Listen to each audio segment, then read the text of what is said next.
I was removing my spring, then I was trying to remove this spacer they had here. This came off completely rusted through. This is what they call like a, this is where the jounce bumpers are located. Basically it looks something similar to this, and then there's a hole through it, and that's what actually holds your jounce bumper. So that ain't good. The best fix for this, you can see it's all the way through. The best fix for this, and the ultimately, especially when you start lifting these Jeeps, is to probably cut this bracket off, and then you'll be able to move the location. I'm gonna try to clean this up and then weld something back that's similar to this. I've got some pipe sitting around, and it seems to be close enough. So I just want to get something there in the center of that spring. I'm gonna go ahead and do this quick repair. That was kind of unfortunate. I didn't notice a whole lot of rust. Saw a little surface rust here and there, but it didn't look all that bad. But this one came right off, so I've got to deal with it. But anyway, I'm gonna grind it up and let you guys see what I do. But this is a Dana 35. I measured from here down to here. I got about 1.1 inches. I have some 3/16 flat stock here. I believe it's 2 inch. Yeah, that's good enough. This is kind of what this is going to look like, except for I'm going to grind the edges round. And I'm just going to drill a hole in this, put a bolt through it. Alright, this is the semi-finished part. I decided I'd do this setup where I'd weld a screw on the top of this, and then down here's where I tapped so I could get the jounce bumper holder thing in there. Now I completely screwed the pooch on this stuff. This is so crooked. Started tacking it, started having problems with my wire feed, and instead of trying to straighten it and then tack the other side, I welded it. I went ahead and tried it on the frame. It works well enough. It actually kind of straightens it up, so it might not be bad. But no, I would suggest get that. That's like way off. It's worse. It's probably like 15 degrees off or something. It's pretty bad, but it works because it really doesn't matter. Now I'm gonna paint these things. I'm gonna paint the bottom of the spring perch, but basically I'll show you here in a bit after you get it painted.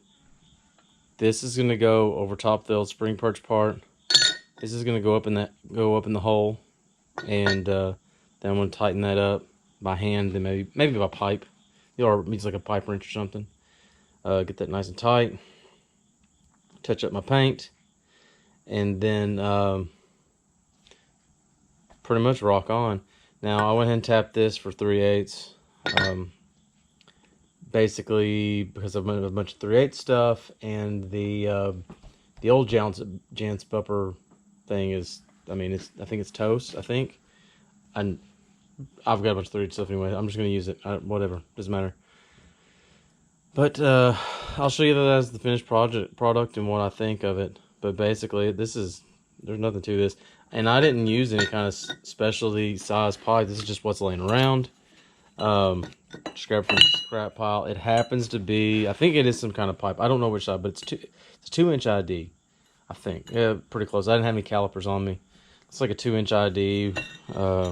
Fairly heavy wall. I think it measured about 2 3/8 on the OD. And then I took the flat bar, welded it on the side, and then just ground off the side so it was mostly round. That's not a big deal. Do however you want. I thought about using other stuff too. But that's just what I had on hand.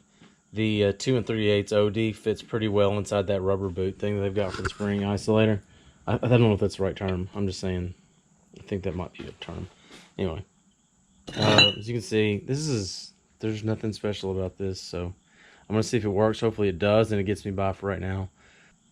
I don't know if this is even that functional besides during installation of the spring and a place to put the jounce bumper, because The springs, I don't think really gonna go anywhere because the way my control arms, everything like that are set up, I mean, I have a hell of a time getting that spring out of there, and I have to unhook the control arm. I mean, I'd have to have all kinds of stuff break or something. All right, here's basically what it looks like installed. You can see where that little plate is up top. And then right there is the new center part. Now, like I absolutely put that on terribly. When I welded that screw on there, and even that hole in the bottom ain't centered. Again, I don't think it's gonna be a big deal, but you can see how bad it is. I haven't tightened that more by hand now. Yeah, it's already better than what it originally was when I first took everything off. But again, I've not been doing some real hard flexing, so I'm not super worried about that being a problem. I am going though I'm gonna go ahead and get a big pipe wrench and tighten it up a little bit, and then put that back on and go on with my day. All right, here's the final install. Now, this is still tacky. This is the old, I don't know what you call that, but it's the old jounce pumper and the old like little cup that holds it. I ordered this cup over a week ago. Nothing's come in, and at this point I've got to get it installed. I don't want my Jeep down any longer. So you can see up there's that like washer thing I made. And even though like this was crazy poorly put together as far as like the piece being like really, I didn't drill the center hole for this mount well, and the part that went into that nut up there at the top, that screw that I welded on there was crooked as can be. But they end up going together okay, so I'm pretty excited about that.